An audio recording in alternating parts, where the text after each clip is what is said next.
کیا اذان سے پہلے بلند آواز میں درود پڑھنا بدعت ہے؟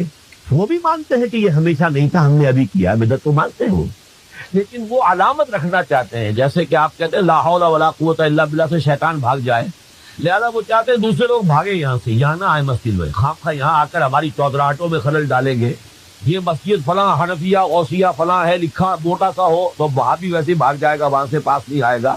تو یہ در حقیقت وہ شیطانوں کو بھگانے کے لیے اور اپنی چودراہٹوں کو مستحکم کرنے کے لیے انہوں نے شاعر بنا رکھے۔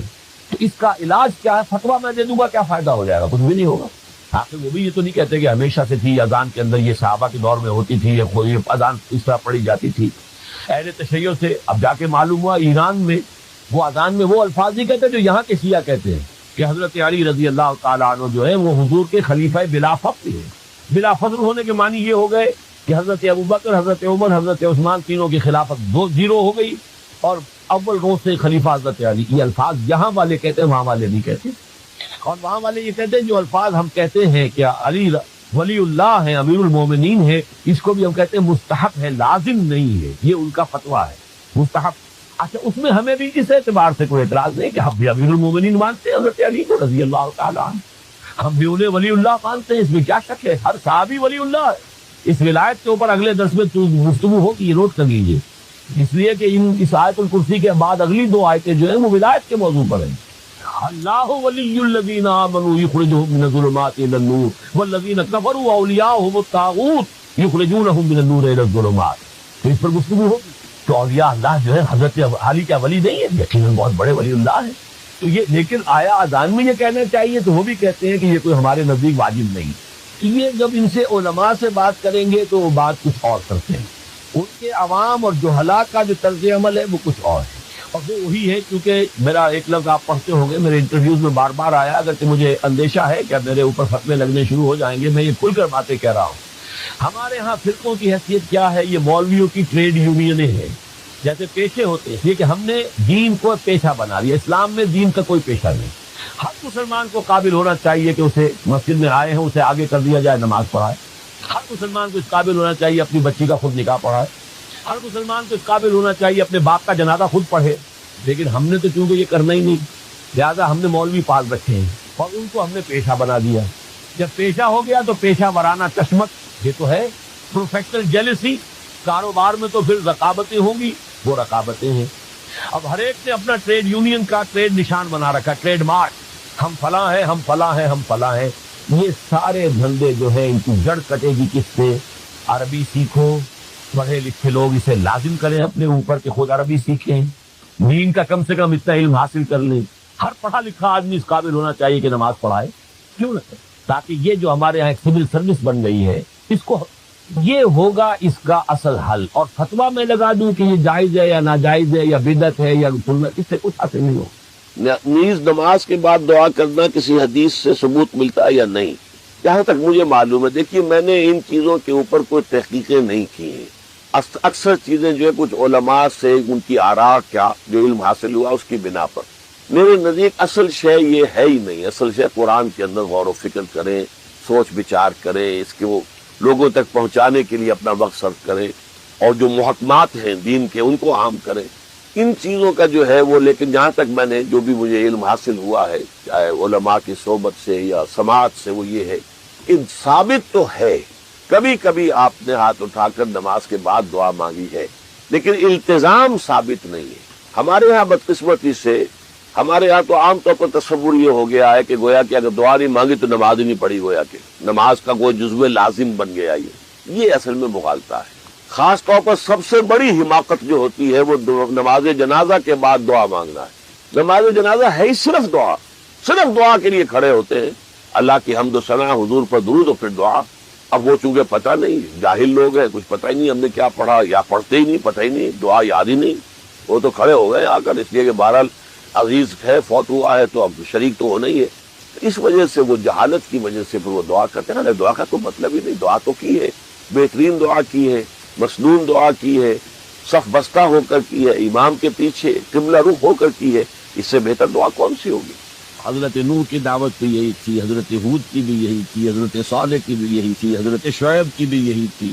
بس فرق کیا ہے کہ پہلے رسول آتے تھے اپنی اپنی قوموں کی طرف صرف، لہذا آپ کو ان رسولوں کے ضمن میں ملے گا یا قوم اعبدوا اللہ ما لکم من الہ غیرہ، اے میری قوم کے لوگوں اللہ کی عبادت کرو، اللہ کی بندگی کرو، اللہ کی پرستش کرو، اسی کو اپنا محبوب اصلی بناؤ اور اس کے ہر حکم کی اطاعت کرو۔ یا قوم اعبدوا اللہ ما لکم من الہ غیرہ، نبی اکرم صلی اللہ علیہ وسلم پر آ کر، کیونکہ آپ کی بعثت ہے پوری نوع انسانی کے لیے، تو اب یا قومے کا لفظ نہیں رہا، یا ایھا الناس، اے لوگو، اے بنی نوع انسان، یا ایھا الناس اعبدوا ربکم الذی خلقکم والذین من قبلکم لعلکم تتقون، اے لوگو عبادت کرو، بندگی کرو، پرستش کرو اپنے اس رب کی جس نے تمہیں بھی پیدا کیا اور جو تم سے پہلے تھے ان کو بھی پیدا کیا تاکہ تم بچ۔ یہ کیوں کہا دوہرا کر تم سے پہلوں کو بھی پیدا کیا؟ اس لیے کہ اکثر و بیشتر گمراہ لوگ مشرکین کیا کہتے تھے اپنے رسولوں سے کہ ہم تو بس بھی اپنے آباء و اجداد کے راستے پر چلیں گے، ما وجدنا علیہ آباءنا، جس طریقے پر جس طرز عمل پر ہم نے اپنے آباء و اجداد کو پایا ہے ہم نے اسی پر چلنا ہے۔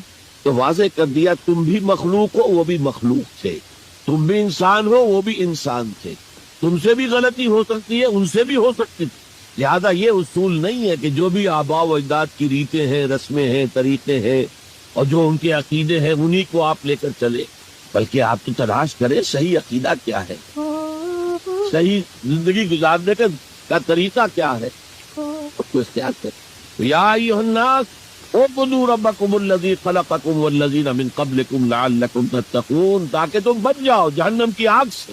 یہ جو میں نے بتایا کہ اطاعت کلی، ہما چل، ہما وقت، ہما وجوہ، جزوی اطاعت نہیں، بس یہ ذرا نوٹ آف کوشن ہے۔ اگر ہم اللہ کا ایک حکم مانیں گے ایک نہیں مانیں گے، یہ جزوی اطاعت ہے، یہ اللہ کو قبول نہیں۔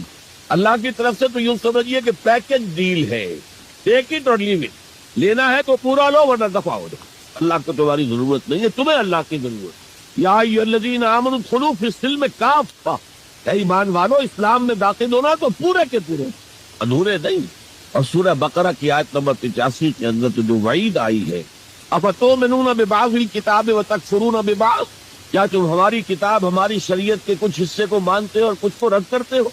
وما جزاء من یفعل ذلک منکم، تو جو کوئی بھی تم میں سے یہ روش اختیار کریں گے ان کی کوئی سزا اس کے سوا نہیں ہے، کان کھول کر سنیے، ان کی کوئی سزا اس کے سوا نہیں ہے کہ دنیا میں ذلیل و خوار کر دیے جائیں اور قیامت کے دن یردون الی اشد العذاب، شدید ترین عذاب میں جھونک دیے جائیں۔ وما اللہ بغافل عما تعملون، اللہ غافل نہیں ہے، بے خبر نہیں ہے، لا علم نہیں ہے اس سے کہ جو تم کر رہے۔ تم اپنی داڑھیوں کے طول سے اللہ کو دھوکہ نہیں دے سکتے، تم اپنے پاجاموں کو ٹخنوں سے اوپر رکھ کے اللہ کو دھوکہ نہیں دے سکتے کہ تم بہت متبع رسول ہو، تم اپنے عمروں اور حجوں سے اللہ کو دھوکہ نہیں دے سکتے، اللہ کہ حرام کی کمائی سے حج کیا ہے، حرام کی کمائی سے عمرہ کیا ہے۔ تو یہ جو جزوی اطاعت کی کوئی اطاعت نہیں، اللہ کو قبول نہیں۔ آدمی سوچتا ہے کہ چلیے میں نے یہ کام اچھے کیے یہ برے کیے، مجھے اچھے کاموں کا کچھ کریڈٹ بھی تو ملنا چاہیے نا، لیکن نہیں، اللہ کہتا ہے جزوی اطاعت منہ پر دے ماری جائے۔ اور جو دنیا کی سزا ہے وہ تو ہم اپنی آنکھوں سے دیکھ رہے ہیں، 130 140 یا 150 کروڑ مسلمان دنیا میں، ذرا اندازہ کی، لیکن ہماری رائے کی کوئی اہمیت ہے؟ بین الاقوامی معاملات میں کوئی ہم سے مشورہ دیتا ہے کہ آپ کا کیا خیال ہے؟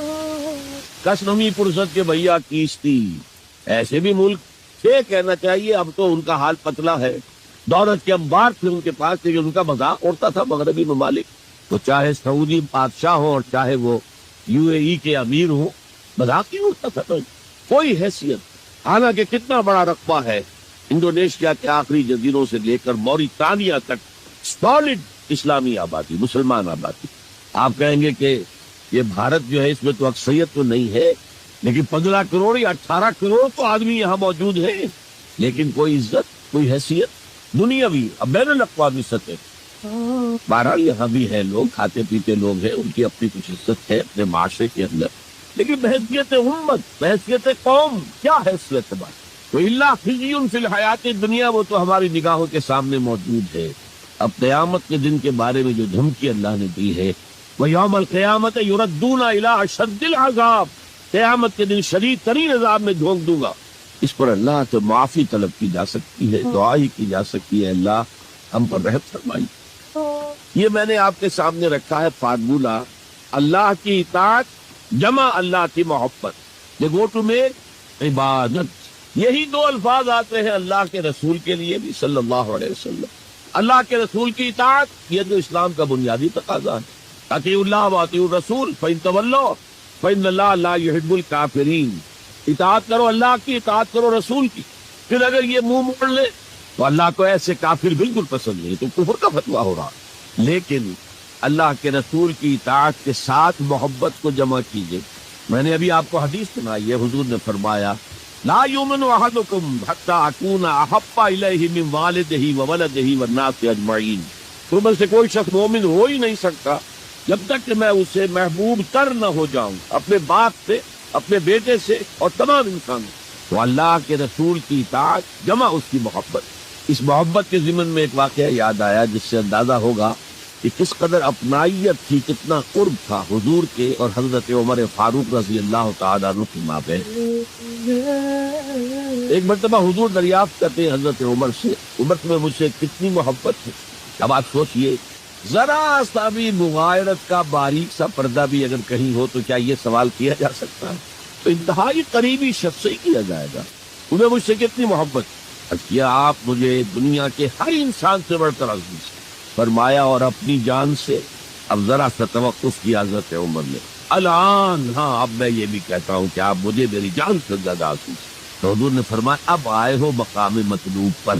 تو رسول کی اطاعت جمع محبت، اس کا نام ہے اتباع، پیروی کرنا۔ فرق کیا ہے؟ اطاعت کی جاتی ہے حکم کی، اور پیروی کی جاتی کسی کے نقش قدم کی، چاہے اس نے حکم دیا ہو چاہے نہ دیا ہو، جو وہ کرتا ہو کرنا۔ یہ ہے اتباع۔ یہ اطاعت سے بہت بلند شے ہو گئی۔ مثال کے طور پر یہ چھوٹی چھوٹی مثالیں، اصل اتباع کیا ہے وہ میں بات میں کروں۔ کوئی ایک صحابی بدو باہر سے آئے، ایک ہی دفعہ حضور کو دیکھا، حضور اس وقت اس حالت میں تھے کہ آپ کے بٹن جو ہے کھلے ہوئے تھے گریبان، انہوں نے پھر ساری عمر اپنے گریبان کے بٹن نہیں لگا۔ میں نے اللہ کے رسول کو اس حال میں دیکھا ہے، میں تو ان کی پیروی کروں گا، حضور نے کوئی حکم تو نہیں دیا۔ تو یہ جو محبت، شدید محبت کے تحت جو بات آئے گی اس کا نام اتباع، اور اس اتباع کا مقام کیا ہے وہ آیت میں سنا چکا ہوں آپ کو۔ قل ان کنتم تحبون اللہ فاتبعونی یحببکم اللہ۔ اے نبی ان سے کہہ دیجئے اگر تم اللہ سے محبت کرتے ہو تو میرا اتباع کرو، میرے نقش قدم پر چلو، میری پیروی کرو، اللہ تم سے محبت کرے گا، تم اللہ کے محب نہیں محبوب بن جاؤ۔ اور اگر کہیں کوئی لغزش ہو گئی، کوئی خطا ہو گئی، کہیں جذبات کی رو میں بہہ کر کوئی گناہ کر بیٹھے تو اللہ معاف فرما دے گا۔ اللہ بڑا غفور ہے، اللہ بڑا رحیم۔ مطلب یہ کہ راستہ تم نے یہ طے کر لیا کہ چلنا مجھے محمد کے پیچھے ہے صلی اللہ علیہ وسلم۔ اب چلتے چلتے کبھی پاؤں پھسل گیا، کہیں گر گئے، کوئی بات نہیں، اٹھو فوراً، توبہ کرو اور آگے بڑھو۔ تو خطا اگر ہوتی جائے گی، کہیں لغزش ہو جائے، کہیں چلتے چلتے پاؤں پھسل جائے کیچڑ میں، یا کوئی کیلے کا چھیکا آ گیا پاؤں تلے، گر گئے، کوئی حد نہیں، اٹھو دوبارہ۔ لیکن نقش قدم جو ہے محمد کا صلی اللہ علیہ وسلم اس پر چلتا۔ یہ اس اتباع کا ذکر آیا ہے سورہ اعراف کی ان آیات میں۔ آپ کو معلوم ہے کہ حضرت موسیٰ علیہ السلام کو جب تورات پر طلب کیا گیا تو کوہ طور پر تورات دینے کے لیے، تو پہلے 30 دن کے لیے بلایا تھا، پھر 10 دن کا اور اضافہ کر دیا گیا، 40 دن ہو گئے۔ فَتَمَّتْ مِيقَاتُ رَبِّكَ 40 لَيْلَةً۔ اس اسنا میں پیچھے فتنے میں مبتلا ہو گئے بنی اسرائیل۔ سامری اس نے ایک ڈھونگ رچایا اور ایک بچڑا جو ہے وہ سونے چاندی کا بنایا ہوا بچڑا ڈھال کر کھڑا کر دیا۔ اس میں سے کچھ تھوڑی سی آواز بھی نکلتی تھی، کوئی ایسی ہے کہ ہوا گزرتی تھی تو آواز ہی آتی تھی۔ کہا یہ ہے تمہارا الہ۔ یہ تو موسیٰ تو بھول گیا کہاں گیا ہے، کوہ طور کے اوپر کس خدا سے ملنے گیا ہے، خدا تو یہ ہے۔ اور بنی اسرائیل کے بہت سے لوگ اس فریب میں آ گئے اور بچڑے کی پوجا کرتے۔ اب جب حضرت موسیٰ آئے، اور آپ کو معلوم ہے حضرت موسیٰ کا مزاج جلالی تھا، وہ پتھر کی تختیاں لے کر آئے تھے کہ جن پر کوہ طور پر اللہ تعالیٰ نے اپنے احکام 10 جو ہیں، 10 کمانڈمنٹس مشہور، وہ کندہ کر کے آپ کو دیے تھے، وہ ہاتھ میں لے کر آئے۔ یہاں معلوم ہوا یہ صورت پیش آتی ہے۔ فالقل الواح، وہ تختیاں تو آپ نے زمین پہ ڈالی، اور پھر جو احتساب کیا ہے پہلے تو اپنے بھائی حضرت ہارون کا، ان کی داڑھی کے بال پکڑے، ان کے سر کے بال پکڑے اور کھینچا اپنی طرف۔ اس نے کہا کہ بھائی مجھے ذلیل نہ کرو لوگوں کے سامنے، میں نے انہیں روکا لیکن یہ تو مجھے قتل کرنے پر تل گئے تھے، اور مجھے اندیشہ یہ ہوا کہ کہیں آپ واپس آ کر یہ نہ کہیں ان فرقت بین بنی اسرائیل، کہ تم نے تو بنی اسرائیل کے درمیان تفرقہ پیدا کر دیا۔ تو میں نے کہا آپ ہی واپس آ کر دیکھیں۔ اب پہلی بات نوٹ کیجئے، تاریخ انسانی کا یہ عظیم واقعہ ہے، کئی ہزار یہودی اپنے اپنے قبیلے کے لوگوں کے ہاتھوں ذبح کیے گئے۔ اللہ تعالیٰ نے حکم دیا اور حضرت موسیٰ نے حکم دیا، اللہ کا حکم موسیٰ نے پہنچایا کہ 12 قبیلے میں ہر قبیلے کے جن لوگوں نے یہ حرکت کی ہے ان کو اسی قبیلے کے لوگ اپنے ہاتھ سے ذبح کریں۔ اب یہ بہت بڑی توبہ تھی، بہت بڑی توبہ تھی، بہت بڑی توبہ تھی، اپنے قبیلے کے لوگوں کو قتل کر دینا۔ پھر وہ 70 نمائندے لے کر تمام جو بڑے لوگ تھے کوہ طور پر جاتے، اجتماعی طور پر اللہ سے عفو و درگزر کی درخواست کی کر، وہاں اللہ نے زبردست زلزلہ بھیج دیا، محسوس ہوا اب سب ہلاک ہو جائیں گے۔ حضرت موسیٰ نے کہا پروردگار تو چاہتا تو مجھے اور اس قوم کو پہلے ہی ہلاک کرتے تھے، تو ہمیں نکال کر لایا ہے آل فرعون کے پنجوں سے، تو نے ہمیں نجات دی ہے، تو پروردگار ہمارے لیے اپنی رحمت طے کر دے، لکھ دے، فاکتب لنا، ہمارے لیے طے کر دے، لکھ دے اپنی رحمت۔ اس پر فرمایا اللہ نے دیکھو موسیٰ میری ایک رحمت تو عام ہے، وسعت کل شیء، رحمتی وسعت کل شیء، ہر شے کے ساتھ، اور ایک میری خاص رحمت ہے وہ میں لکھ دوں گا، طے کر کے رکھ دوں گا۔